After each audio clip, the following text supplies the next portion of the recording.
Mr. Nigel Farage. Thank you, Donald, and good evening, everybody. Well, the big summit, of course, coming up this Thursday evening. 28 heads of government will be there in Brussels with, of course, Mr. Juncker and Mr. Barnier and civil service characters like Martin Selmayr. They'll all be there on Thursday, and we've kind of been expecting a big, dramatic showdown.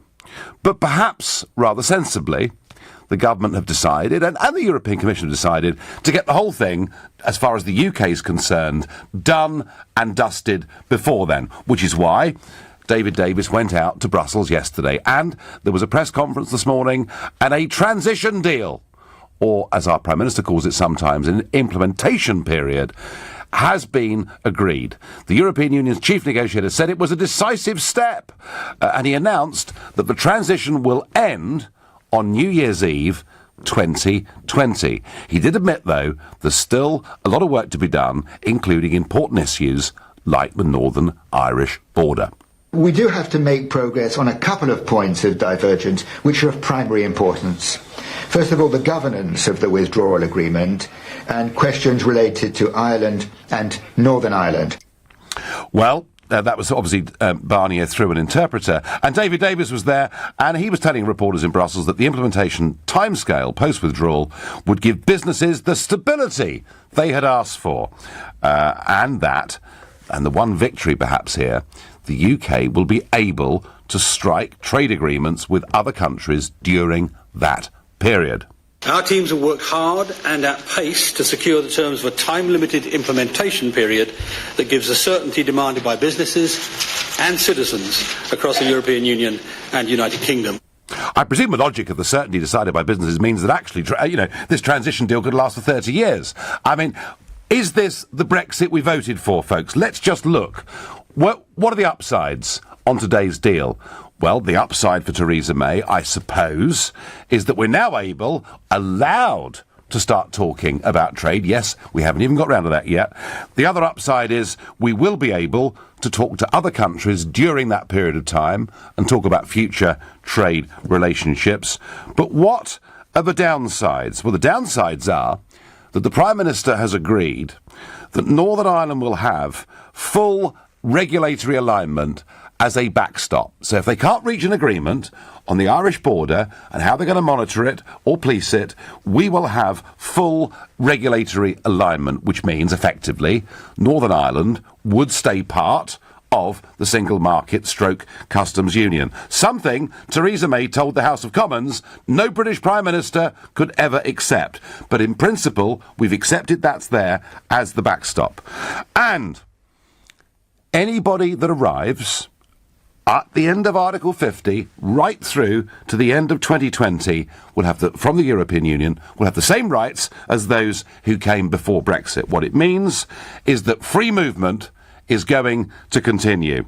And here's the one that's really got me going. We will not be taking back our territorial fishing waters or the control or management of them. Oh, but we will be allowed to consult. That's nice, isn't it? We'll be able to consult about what goes on inside our own territorial waters. And frankly, I feel we've given away just way, way too much. This is not what we voted for. We did not vote for a transition deal, and we certainly did vote to take back control of our territorial waters. But there is, of course, another possible side to this, which is this. A Prime Minister terrified of big businesses abusing her in public. A Prime Minister really worried about the ultimate numbers in Parliament. And if we concede everything on transition, and even when it comes to a trade deal, we concede a huge amount, I guess if on the 29th of March at midnight next year we do leave the Treaty of Rome, then the great historic break has been made. And that may well be part of the David Davis calculation. In fact, I'm certain that it is part of the David Davis calculation. You know, the history books will record we left the Treaty of Rome, and they think to get there, they have to make all these concessions. Against that, I would say this. A Prime Minister and David Davis, obsessed with numbers in Parliament, have forgotten something. They've forgotten the people in the country. And actually, if she was to have stood firm on issues like fishing, she would take the country with her.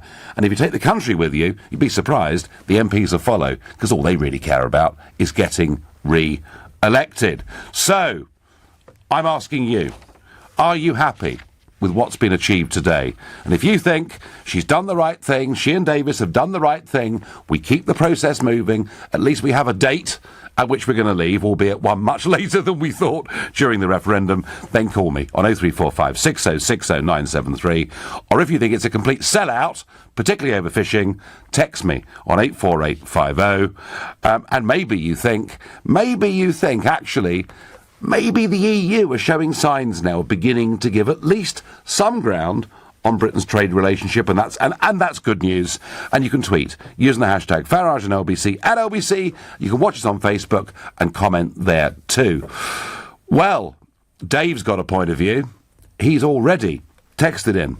Betrayed big time. What can you say? Free movement continues, no border controls, and they can fish in our waters. Sold out. I am spitting feathers. That woman has gone against what we voted for, comes in from Honey. Honey, it's difficult to disagree with that, I have to say. I get on Twitter, Nigel, I am not happy that we have given away so much yet again. Why would we allow the EU to oversee any trade discussions we have with third countries during the transition period, says Dave. Well, quite to what extent they will oversee these trade negotiations, I don't know. But if that's the only concession they've made, that we can at least talk trade with other countries, it isn't really a very big one. Nigel, Brexit's been sold out. May should be sacked immediately. This is not what we voted for. And that is the point I've made at the top of this show, and I'm going to go on making.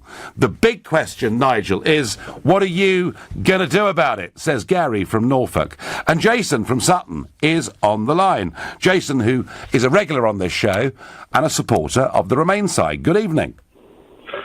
Good evening, Nigel. I'll tell you what, man, you Brexiteers, you're such a bunch of snowflakes. You won the election referendum. We're leaving the EU. Why can't you just get over it already? Because, Jason, it's like buying a car. It's like buying a car and paying the money and not getting the car. That's why. Well, no, we're leaving the EU. That was the only question that was on the ballot paper. Yep. Should we stay or should we leave the EU? That's it. Nobody said it was going to be complicated. All the Brexiteers wanted was to leave the EU, and that's what's happening. If you tell any Brexiteer that they didn't know what leaving the EU actually meant, they get furious. They get frothy at the mouth, saying, no, I know exactly, we're leaving the EU, we're leaving a single market, we're leaving a customs union, yada, yada, yada. And yet nobody realised, on the leave side, nobody talked about trade deals. The fact that we can now sign new trade deals, there isn't a country in the world that we don't already trade with that we can sign a new trade deal with. That simply isn't true, obviously. But Jason, when we voted Brexit, I mean, we were voting for independence, weren't we? We were voting to leave. No. We were. To stay in the EU or to leave the EU. That's the only question. And leaving the EU was for us to become an independent state. That was the whole point of leaving the Treaty of Rome. And I would put it to you, Jason, that every independent country in the world has its own territorial waters. And yet, we are on course, I hope, to leave the European Union on March 29th next year, and we will not be in control of our territorial waters. Well, that wasn't on the ballot paper. Nobody said anything about that. But if you vote to become an independent country as a part... No, that wasn't the question. That was not Yes, of course it was. Of course it was. If you leave the European Union, you become an independent country. Well, clearly not, because you didn't know what leaving the EU actually meant, and nor did Theresa May, nor did David Davis, nor did Michel Barnier. Jason, for 25 years, I was part of, chairman of, campaign manager of, and leader of a party called the UK Independence Party. I think I know what I was campaigning for. Well, you were also on the Fisheries Commission of the European Union, and you were one of the worst representatives for Britain. Because it had no power, Jason. Because it couldn't, even if it was unanimous in what it voted, it couldn't change anything. Jason, I would say this to you, Jason. I would say this to you, Jason. I think, and we can argue the ins and outs of much of what people on either side thought they were or were not voting for, but I would argue very strongly with you that if we don't get back control of our fisheries where we've left the European Union, that actually is a betrayal of Brexit.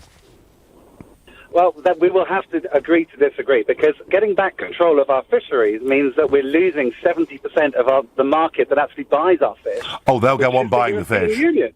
Oh, they'll go on buying the fish, Jason. Don't worry about that. You know, Spain will go on buying crabs and lobsters and hake and, frankly, as much as we can sell them. Anyway, Jason, you disagree with me, and that's fine. Martin is a brand new caller to the Nigel Farage Show, and he's calling from Glasgow. Good evening. Yes, good evening, Nigel. I'm absolutely fuming at the moment. I'm a real Brexiteer. Yeah. And I'm being absolutely sold down the river with this woman who's in the Conservative government. They're an absolute disgrace. In Scotland, which I suppose is unusual, which I'm about to say, I voted Conservative in the last one, but never again. There are a bunch of, well, I won't even start. And I think, how long does it take to negotiate? We voted in 2016. Yep. They're at it. They're trying to destroy Brexit, and how any caller can come on this phone and defend that gravy train beats me. And I'll tell you right now, I've been listening to the Scottish news tonight, and the fishermen up here are absolutely... Well, do you know, of all the parts of the United Kingdom, Martin, it's Scotland that has the most to gain from leaving the European Union with its fishing industry. Scotland could be like Norway, across the other side of the North Sea, and it is, I think in terms of Scottish interest, a terrible sellout. And I wonder, Martin, you know, you're a Conservative voter, I wonder whether one or two of those Conservative Scottish MPs might give Mrs May a seriously hard time over this. Well, I'll tell you, Ruth Davison was on the Scottish news tonight, and they've been telling the fishermen, oh yes, we won't do that, we won't do this. Yep. Now, look, we can see clearly what's happened here. And it was said many times that Theresa May is obviously a Remainer, her heart's not in it, our government are a disgrace, and I've had enough, and it's time we needed somebody with a backbone to stand up to that EU and just say, right, that's it, enough. Enough, says Martin, a new caller from Glasgow. I have to say, I don't disagree with him. And while I'm here, Mr Davis, as one of the hundreds of thousands of anglers in this country, I am banned this year from taking home a single bass I catch for tea under EU regulations. Is that going to change under transition, or will we continue to see tackle shops and charter fishing boats going out of business at their current rate? Or don't you simply care? I don't know. You're listening to The Nigel Farage Show. Exclusively on LBC. It's 7:16. Nick Ferrari at breakfast. Jeremy Corbyn defying critics to warn against the rush to judgment on spy poisoning, or Theresa May, who seems far more on the front foot. Edward Lucas is author of The New Cold War. It would be great if France and Germany and America, if they were all expelling Russian intelligence officers, that would send a real message. I think at the moment we're getting strong words, but we're not getting strong actions. Nick Ferrari at breakfast. Every weekday morning from 7, only on LBC. Nick Ferrari at breakfast has been talking about the importance of decision-making in business. He was joined by Joe Harris, Managing Director of Business Banking at Lloyds Bank, to discuss it further. I think if you're a business, a decision that may seem quite minor can actually have a huge knock-on impact for your success. Go to lbc.co.uk to find out more about decision-making in business and for a chance to win an iPad, thanks to Lloyds Bank. When you need to move fast, we're by your side. And LBC. You know you're Baroque from your rock, from your contemporary jazz, from your German underground progressive minimal techno. But do you know your pension options? PensionWise is a service set up by the government to provide free, impartial guidance about your pension pot. If you're over 50, call 0800 138 1888 to book your free telephone or face-to-face appointment. PensionWise. Get to know your options. Successful investing can seem like a bit of a mystery, but many ordinary people have now learned how to use the stock markets to earn a second income without a second job. Online Trading Academy has taught thousands of people how to use its approach over 2 decades. The face-to-face workshops are delivered by down-to-earth presenters using know-how from financial institutions and outlines the plan to make profits, whether the markets go up or down. Whether you want to retire in style, put kids through university, or just increase your income, Today, Online Trading Academy London is offering a free investing kit so you can start learning how to improve your finances. No prior knowledge is necessary. Just go to otalondon.com or call 0800 088 5462 and get 2 free videos and a helpful guide. Plus, you can sign up for a free half-day workshop near you right now to help you learn how to change your financial life. Call 0800 088 5462. That's 0800 088 5462. It's time. Time to join the millions of people that meet happy with Zoom video conferencing. With stunning HD video, crisp audio, and instant wireless sharing across any mobile, tablet, or desktop device. But the best thing about Zoom? It just works. So ditch the distractions, join the movement, and meet happy with Zoom video conferencing. Visit zoom.us to set up your free account today. That's zoom.us. Zoom video conferencing. It's in my hair, my eyebrows, it's even up my nose. They make painting look easy on the telly, but let me tell you, it's not. The wall looks like it's been finger painted by a giant child. Who's going to rescue this? Oh, relax, relax. It's Trust a Trader. Actual professionals who know what they're doing and don't leave the place looking like, well, my face. Now I can concentrate on the important stuff. Whispering peach or dirty mayonnaise. Visit trustatrader.com. TrustATrader.com. This is LBC, the Nigel Farage Show. Call 0345 6060 973. Text 84850. Tweet at LBC using the hashtag Farage on LBC. Handshakes and smiles in Brussels as David Davis and Michel Barnier agree a deal that's going to get rubber stamped by the 28 heads of government who'll be in the city on Thursday. It goes on until the end of 2020. It allows us to negotiate and sign trade deals during that period, but it is a big sellout on fishing and the continued free movement of people. I'm asking you whether you're satisfied with this deal. Jason was on earlier saying that basically Leavers didn't really know what they were voting for, and as long as we leave the Treaty of Rome, that's fine. I fought back and said, well, surely any independent country can catch its own fish. Graham says, tell Jason that a lot of Remainers didn't know what sort of EU they were voting for. Since the common market, the EU has changed much for the worse, and it's still changing, yet it will not reform. Well, Graham, you know, one thing, during that referendum and before, when people like me said they want to build a European army, we had Cleggers and the others saying, what a load of nonsense. Now they're open about it. They want, by 2025, an army, a navy, an air force, and a foreign policy without veto. So, you know, the EU is not set in its current structure, and its aims to centralise more deeply. Shirley says on Facebook, transition deal is meaningless, given nothing is agreed until everything is agreed. Shirley, we heard that at Christmas, didn't we? A deal was done at Christmas where we conceded 40 billion as our leaving bill. We were told, don't worry about it. Nothing is agreed till everything is agreed. But we're stringing this out, aren't we? You know, the very earliest we will get any degree of control over free movement will be the 1st of January 2021, having voted Brexit in 2016. And you know what? I wouldn't put all your chips on that happening either, not with this lot in charge. Alan says, I don't think Brexit is going to happen at all. Well, Alan, we'll have to see. We're due to leave the Treaty of Rome on March 29th next year. Simon says, I welcome more hard-working EU citizens. Well, Simon, we all welcome hard-working, law-abiding EU citizens, but not in limitless numbers. That was really one of the biggest messages coming out of that referendum. Jay says, I did not vote for a transition period. I voted to leave, not to be get tied to the EU for years to come. Jay, that is exactly what I voted for as well. Jeff is on the line from Edmonton. Good evening, Jeff. Well, if it was, Nigel, I'm disgusted. I'm beside myself with this. I have 3 daughters and 2 granddaughters. Yep. And from what I've been watching online with what's going on with Hungary, the way they're trying to push migrants onto them, large numbers, and the way, basically the news that 1 in 4 women in Sweden will be raped. Down to statistics. Jeff, I know there has been a dramatic increase in sexual crime in Sweden. I'm not sure 1 in 4 is right, but anyway, go on. Well, the fact is that people keep talking about money and business and fish, which is all very well. But if your own wife or daughter cannot walk the streets safely, it is worth nothing. Nothing. And let's not make no bones about it. No one wants to talk. Everyone's scared about the elephant in the room. Let's be real. Let's talk the truth, because I know the BBC won't say it and people don't want to talk about it through fear of racism. I'm not racist. My wife is black.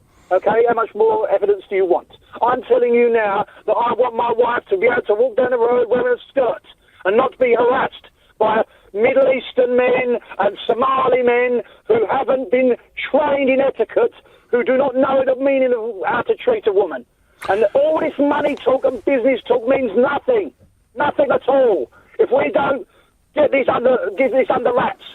But Jeff, but Jeff, that is not, and I understand, you're making a point about cultural integration and some that come into the country, but do bear in mind that in theory, we have control of non-EU migration, and we've dramatically failed with that too. So this isn't just about Brexit. This actually is about a failure of British governments to get a grip, isn't it?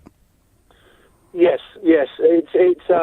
It's a replacement programme for the indigenous people all across Europe. Well, Jeff, you're not. I mean, are you suggesting? I know you can't agree with me. Are you suggesting that this is? I mean, okay. Tony Blair, one of his senior advisors, said, that we want to rub the noses of the right in diversity. I mean, do you think this is a deliberate, willful project to totally change the population through EU immigration? Yes. So anyone who wants to read about it, all you have to do is look up the clergy plan. Well, I've heard about this, Jeff. I don't know whether I believe that, but where I would agree with you is, and there are differing degrees of this and differing concerns of this, about this, but we did vote to take back control of our borders, and during transition we won't be doing so. Thank you. Nigel in Bromley says, is the fishing rights deal permanent, or can we control it after the transition period? Nigel, we were told we control it at the end of Article 50. Now we're told it'll go on for another 21 months. And if this lot are in charge, they are so spineless, they will not take back our territorial waters. Of that, I'm convinced. We need a government with some guts. Alan is calling from Walsall. Good evening, Alan. Evening, Nigel. Pleasure to talk to you. Pleasure to talk to you. I've met you a couple of times in Dudley and whatnot, so yeah, it is. Well, thank you, Alan. Are you satisfied with what's been done today? Oh, I am not, no. I'm absolutely disgusted with what's come out today. It's absolutely disgusting. And you know what, Nigel? I think it's a plan to reverse Brexit, because come 2020, we're going to have another general election, and who do you think's going to get in?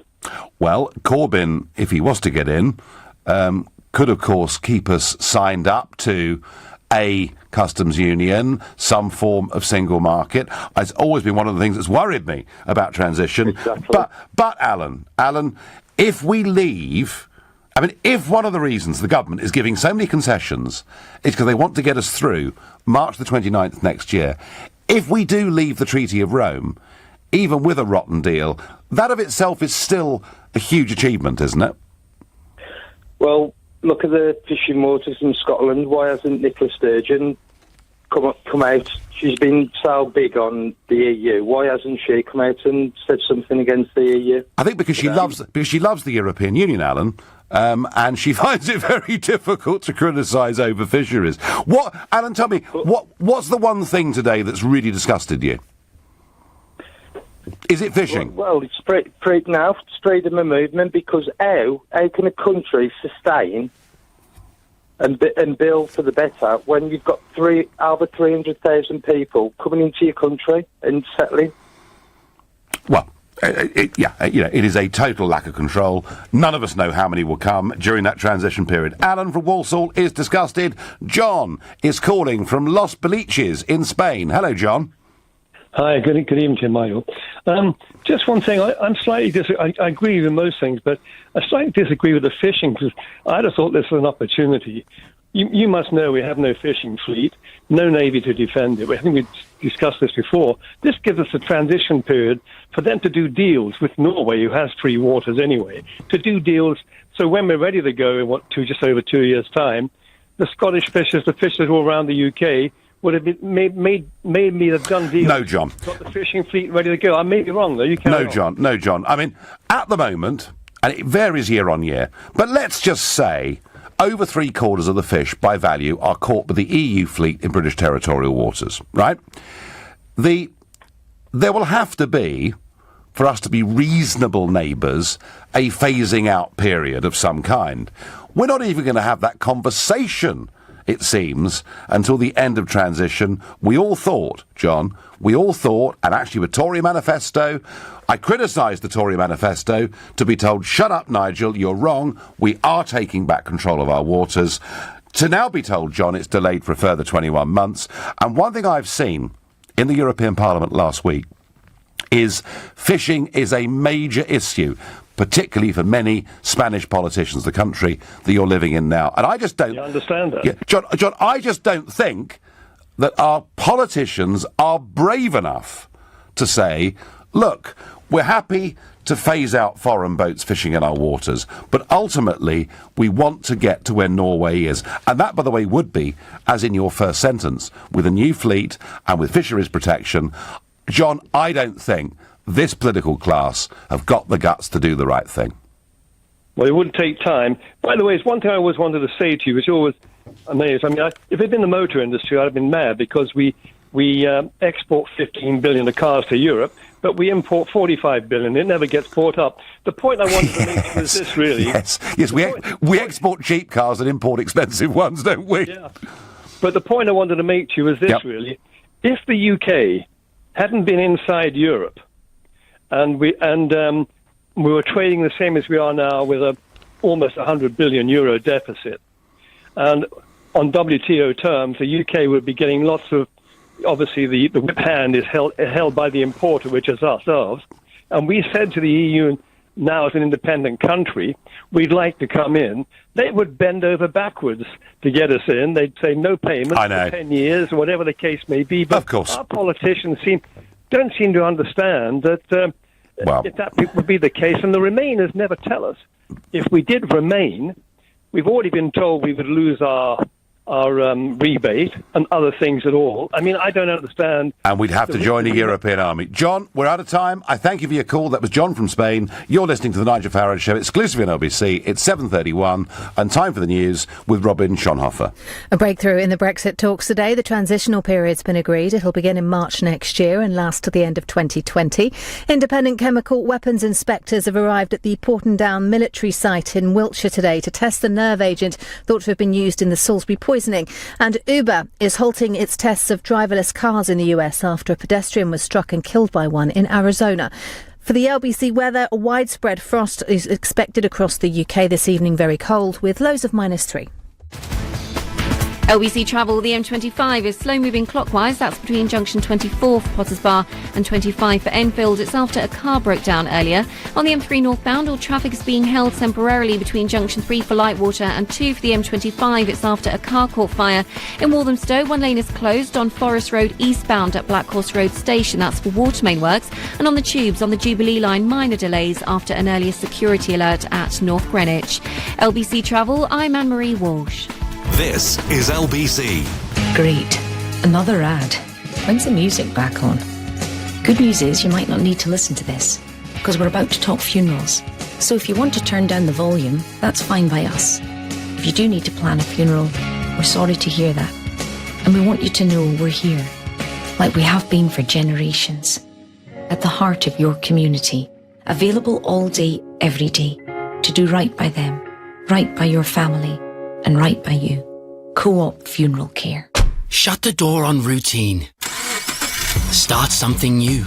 Power your adventure and unmap your life with the Jeep Renegade from £189 a month. With 5-star Euro NCAP safety rating, touchscreen, Bluetooth, sat-nav and legendary Jeep capability. Visit jeep.co.uk to begin your journey today. Personal contract hire. Jeep Renegade 1.4 longitude manual. Initial rental of £1,134. 48-month term, 8,000 miles per annum until March 31st, 2018. Subject to status. Leases. You know your 70s from your 80s, from your 90s, from your noughties. Let's go. But do you know your pension options? PensionWise is a service set up by the government to provide free, impartial guidance about your pension pot. If you're over 50, call 0800 138 1888 to book your free telephone or face-to-face appointment. PensionWise. Get to know your options. It's in my hair, my eyebrows, it's even up my nose. They make painting look easy on the telly, but let me tell you, it's not. The wall looks like it's been finger painted by a giant child. Who's going to rescue this? Oh, relax, relax. It's Trust a Trader. Actual professionals who know what they're doing and don't leave the place looking like, well, my face. Now I can concentrate on the important stuff. Whispering peach or dirty mayonnaise. Visit trustatrader.com.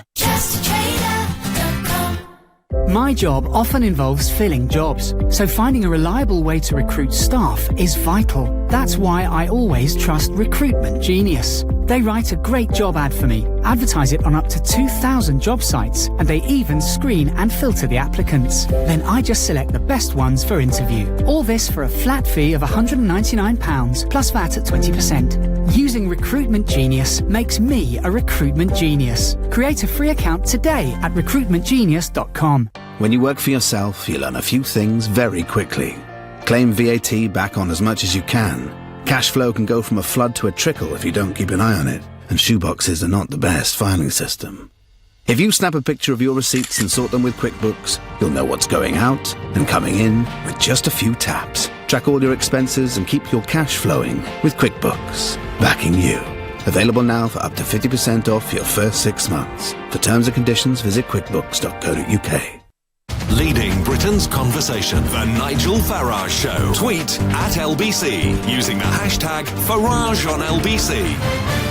Handshakes and smiles in Brussels today as a UK transition deal is agreed. It'll last until the end of 2020 and be rubber-stamped by the leaders of the 28 nations when they meet on Thursday night in Brussels. Meanwhile, Boris Johnson has been in Brussels as well today. He met the NATO Secretary-General Jens Stoltenberg to discuss the Salisbury poisoning. The Foreign Secretary says he welcomes the strong support from UK allies and that progress has been made on looking at ways to counter threats from Russia.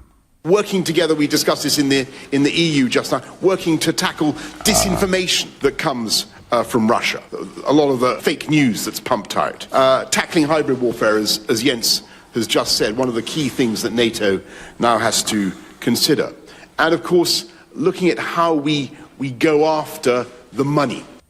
Well, that was NATO, but I bet you at the summit on Thursday there'll be speeches saying the European Union stands in solidarity with the United Kingdom. Sir Vince Cable already today has been saying, well, Salisbury proves why we have to be part of the European Union. We need to have strong allies. And I can just see this argument being made on Thursday in Brussels. And also the threat from Russia. What are we going to do? Well, I've no doubt that we'll be hearing from many joining the European army would be the right approach to this. I don't believe that. I think it could drag us into conflicts in the future that otherwise we would avoid. I think we should have an independent foreign policy and stay part of NATO, but have nothing to do with the European army, which will get talked up now by Juncker and others as they see Russia as this great, great threat. And all of this happening as today, independent chemical weapons inspectors arrive at Portendown military base in Wiltshire to verify the poison used in the nerve agent attack on Sergei and Yulia Skripal. It's going to take 2 weeks to get those results, and I just don't know why the government didn't call somebody in a little bit sooner. Back to the transition deal. Back to, as I see it, the complete sellout on fisheries and continued free movement. But the one little glimmer, I suppose, of hope is they are allowing us, the world's 5th largest nation that will have left the European Union at the end of March next year, they're allowing us to go out and negotiate trade deals. Oh, thank you, Mr. Barnier. Very nice of you, Mr. Barnier. 3 bags full, Mr. Barnier. I wonder what Matthew from Heathrow makes of all this. Good evening, Matthew. Oh, hi, Nigel. Basically, yeah, I'm a Remainer, except that we're going to be leaving, and I think it's really positive. I mean, you've got what you want now, Nigel. We could start lining up the trade deals, and you could actually get Trump to give us a trade deal from April next year, and then that way we'll get a better deal with the rest of the EU. I mean, do you think he's going to be ready to sign up that deal April next year? Just over a year. Matthew, the one thing you're absolutely right about is the prospect of a big trade deal with America gives us huge leverage with the European Union. And I've thought that right from the very start. And that's why the Remainers, not those like you that accept we're going to leave, but those that want us to stay, have been attacking trade with America. You know, chlorinated chicken and all these kind of scare stories. It's as if the argument, Matthew, is trade with Europe, trade deals with Europe, good, trade deals with the rest of the world, bad. Kind of the argument. I agree with you.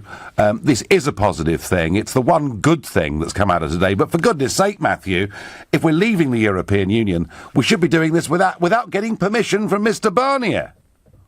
But, well, we've got to solve the Northern Ireland issue, and, I mean, the only way I think we're going to get a really good deal with Europe is if we can already line up that deal and already, you know... I follow the logic. With your contacts. Well, do you know what, Matthew? For us. I follow the logic, and I tell you what, I've said it before, Matthew, I'll say it again, if I can be of any help at all... You know, knowing as I do, quite a few people in that American administration, Matthew, I'd love to help, but I don't necessarily see Theresa May knocking on my door, because I'm not part of the Tory tribe, and they find it very difficult to think that anybody outside of that tribe is capable of absolutely anything. So, Matthew, I'm willing, but I'm not sure they are. Well, anyway, I think you've got to just turn up with Trump, and they've got to talk to you. Well, I was with him. I was photographed with him 3 weeks ago, Matthew. So, if they want any evidence that there is some degree of relationship there, there it is. But Matthew, your big point is right. Actually, you know, if we can go full steam ahead with this and show that the world is queuing up to talk to us, and they are, Australia, Canada, America, and who knows, you know, dozens of countries want to come and talk to us. We're a big and important market, and if we can get that absolutely going on steroids, it improves our bargaining negotiation towards the end of now 2020. Thank you, Matthew, for your call. No, not at all, I get on Twitter. Negotiations should be mutually beneficial, but I see nothing in this deal for the UK. Well, Rosetta, as I say, we're allowed to negotiate our own trade deals once we've left the European Union. I mean, whoopee-woo, but I guess it's better than nothing. Carol is calling from Folkestone. Good evening, Carol. Good evening, Nigel. So, do you think that this transition deal and the concessions we've made are worth it? I wonder if Mrs May wants out. Perhaps she's actually got some sort of deal with Corbyn. Because really, I think this is going to be the end of her. I truly do. I mean, look, I talked to quite a few people, and there's a lady whose father has his own fruit and vegetable department, quite a large shop. And he maintains the quality of fruit and vegetable coming over, for example, from Spain and France, since we actually said we're going to leave the EU, is really, really poor. You know, they're making us pay for it. And as regards our fishermen, we owe it to our fishermen. We owe it to our farmers, to actually let them have their own livelihoods back again. Well, Folkestone, you know, Folkestone Harbour is a pale imitation of what it was in decades gone by. Absolutely. And that's not because of declining fish stocks, although fish stocks change, and, you know, you have good decades for one species and good decades for another. But frankly, I mean, you know, of the cod quota in the Eastern Channel, which is exactly where you are there in Folkestone, the British fleet are allowed to catch 7%. That's right, folks, 7%, and France gets 75%, and the rest is divided up between Belgium and the Netherlands. So, Carol, I don't know. I mean, tell me, are the fishermen in Folkestone, in your view, going to make their voice heard? Because they need to. I hope so. I really do hope so. I mean, we're right behind them. But I was also going to say to you, you know, we're going to have all of these immigrants coming in. Our infrastructure is at breaking point, for goodness sake, Nigel. Our medical services and our schools, they're really, really struggling. But Carol, if you make a link between our rapidly rising population and open-door immigration and public services, that makes you an extreme bigot. In fact, you should not be allowed to air that opinion, because that's what I've come up against, Carol, over the last few years. Well, that's why I am, then. Okay, yeah, I get it. Thank you very much indeed for your call. But that is true. If you try and make a link between the rising population and a shortage of housing, you literally get howled down. I know, 'cause I've been there. Jason is calling from Hornchurch. Hello, Jason. Hello, Nigel. Nice to see you. Well, I mean, quite simply, and ready for this one, that one of the people I blame for this mess is yourself. OK, thank you. And why? Well, first of all, as you said, you know, and as I say, I thank you for your service to your country. I really do. You really went through walls for this country. However, when you said you wanted your life back, you also said you wanted your country back. You walked away before the job was done. And because you're not there, and your mate, Aaron Banks, who promised to set up a party, hasn't done so, UKIP has collapsed. Batten is trying to do everything he can on his own. Let me finish a second. Batten is trying to do it on his own. They've got no money. They spent only a couple of $100,000 in the last election. And now they can do what they like, because the way they look at it, who are you going to vote for? You can either vote for Corbyn or you can vote for us. And you won't vote for Corbyn because you're too frightened of what he'll do. Well, right now, I couldn't give a damn if Corbyn did get it. There's no difference between them. They're both left-wing parties. The only difference is that Corbyn will finish the job off quicker than they will. I think, Jason, I mean, by the way, I'm still leading a group in the European Parliament. I'm still active in politics, but I'm not leading UKIP anymore, thank goodness. I would say this to you, Jason. The decline of UKIP as a political party has, you're right in this, taken a bit of pressure off the establishment, particularly on arguments like immigration, where UKIP not being effectively there in any strength has allowed them all to drop the issue. So I would accept that. However, you know, at the time I stood down from UKIP, Jason, basically, I thought the party was hopelessly out of control. There wasn't much I could do about it, but I'm still battling and fighting, and UKIP does face, Jason, big financial problems. And I'm going to tell you, Jason, in a moment, just how serious those financial problems are. But for now, you're listening to the Nigel Farage Show, exclusively on LBC, and it's 7:45. Coming up at 8 on LBC, Clive Bull. Uber is suspending self-driving car tests after the first fatal crash involving a pedestrian. Could you ever trust a driverless car? Clive Bull on LBC. LBC's Sheila Fogarty has been looking at child protection and how something you notice and report could help a child or young person get the help they need.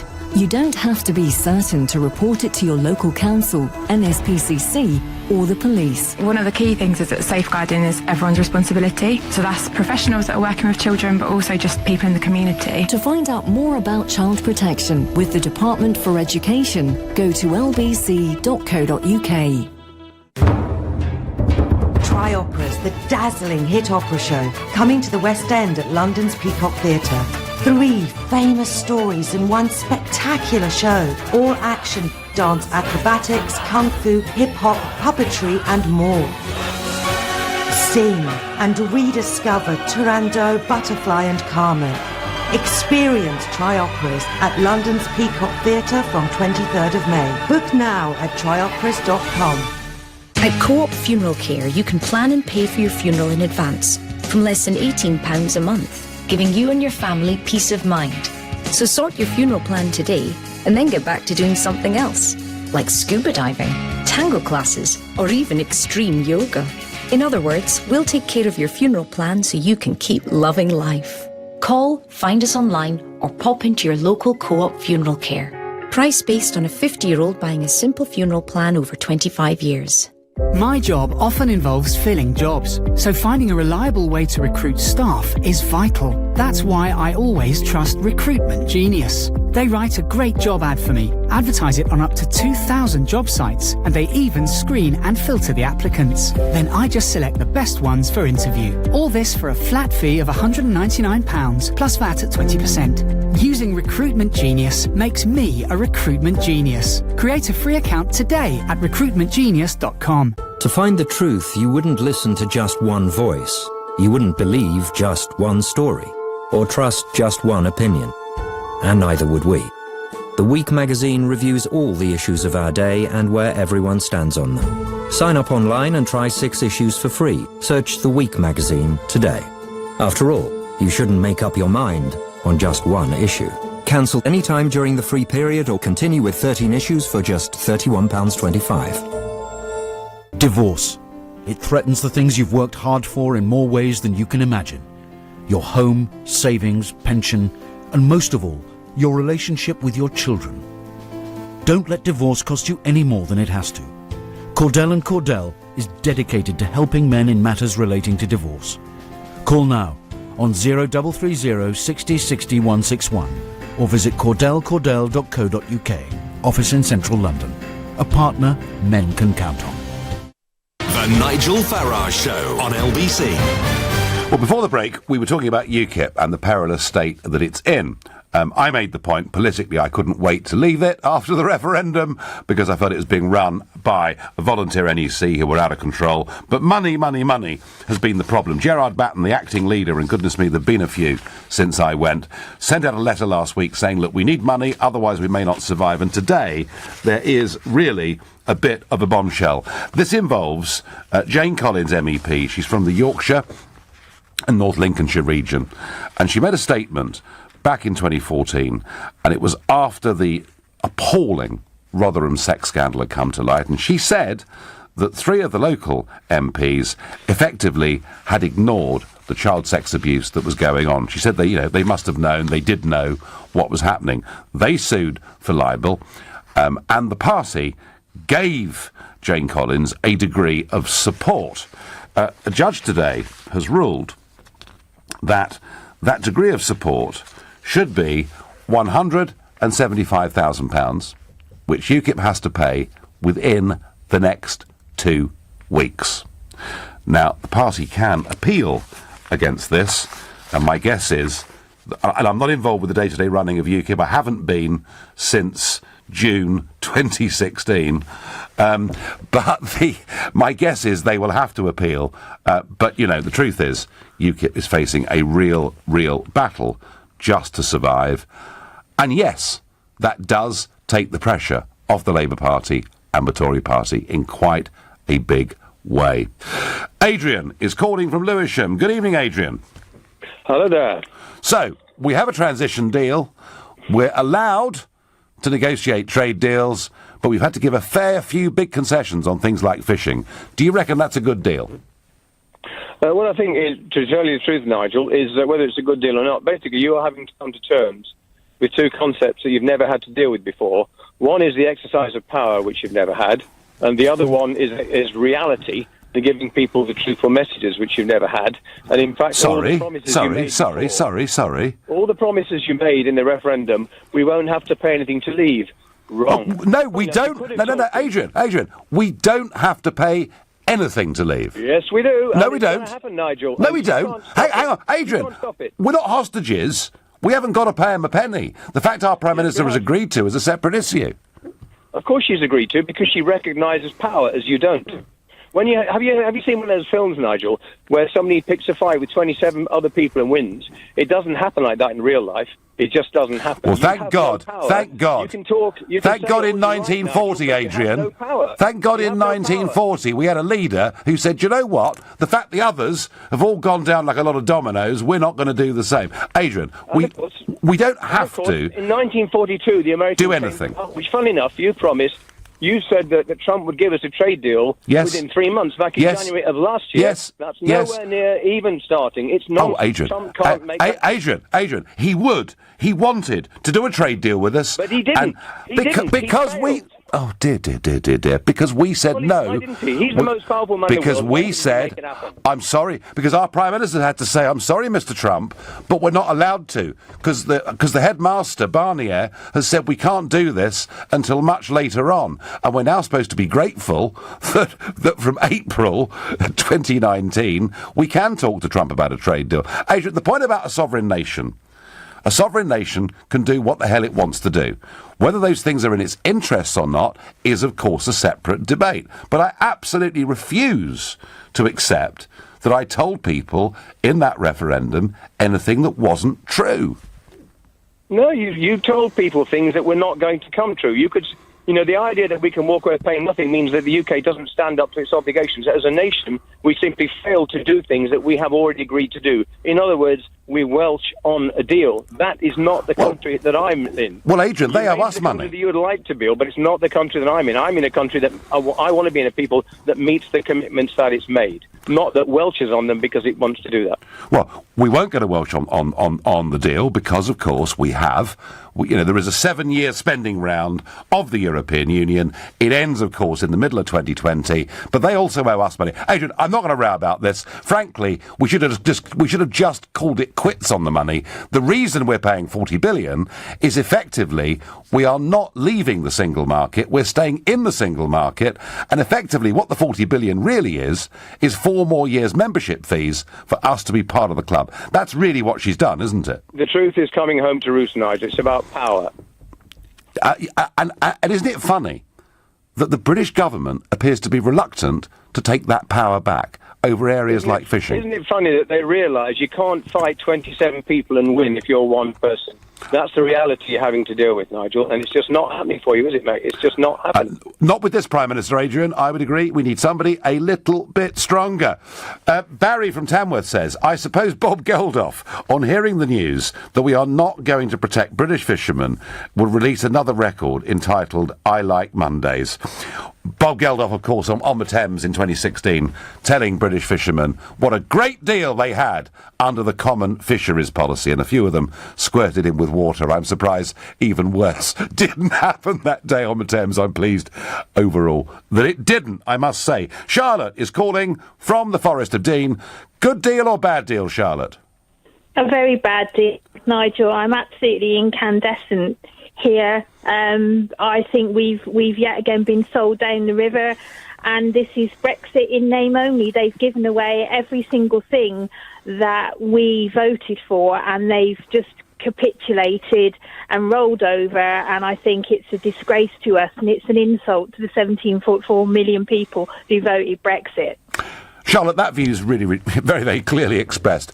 Do you think your friends and family who voted Brexit, will they feel this as strongly as you do? Well, to be honest with you, I persuaded my sister to vote Brexit, and she's made me pay for that every single day since. And I think my mother and stepfather voted Remain. Yeah. Because I think, they're not very politically motivated and they believe everything that the BBC tells them.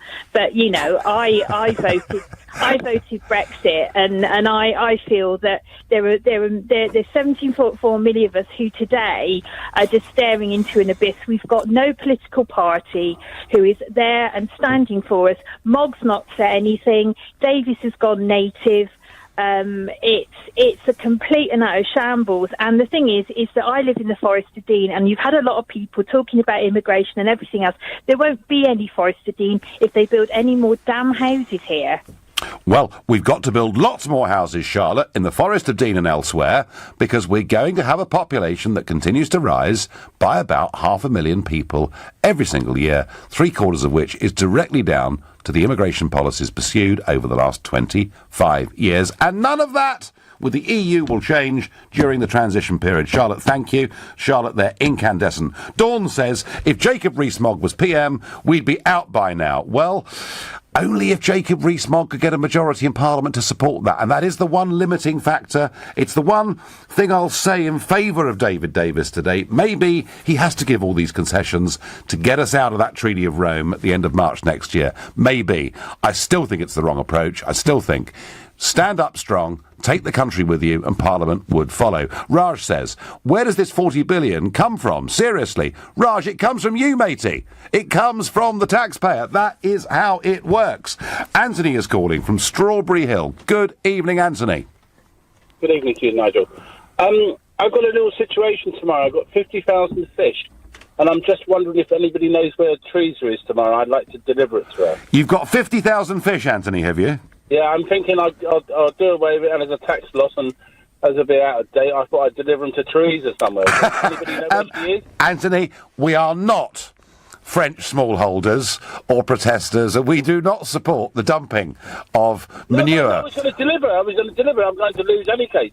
You know, if we can't, I spent millions of pounds investing into the fish industry, and next thing I know, I've got to wait another 2, 3, 4 years more before I can get my return back. Is it a sellout of the fishing industry, Anthony? Well, sellout is it? Well, that's a polite way of saying it. Yeah. There is, but I can't enter the other words I'd like to say. But, No, and we're before the watershed. Anthony, I thank you. Well, I have to say that during this transition period, what will happen in both the commercial fishing industry and in the angling industry, still the biggest participant sport in this country, is many more people will go bust and go out of business because our government hasn't got the guts to stand up and represent what Brexit voters wanted. Independence means taking back your waters. You've been listening to the Nigel Farage Show here on LBC. I'm back tomorrow at 7. At 10 tonight, it's Ian Collins. But up next, it's Clive Bull. Nigel, thank you. Coming up at 9, the Business Hour, help and advice if you want to start up a business or you want some advice on how to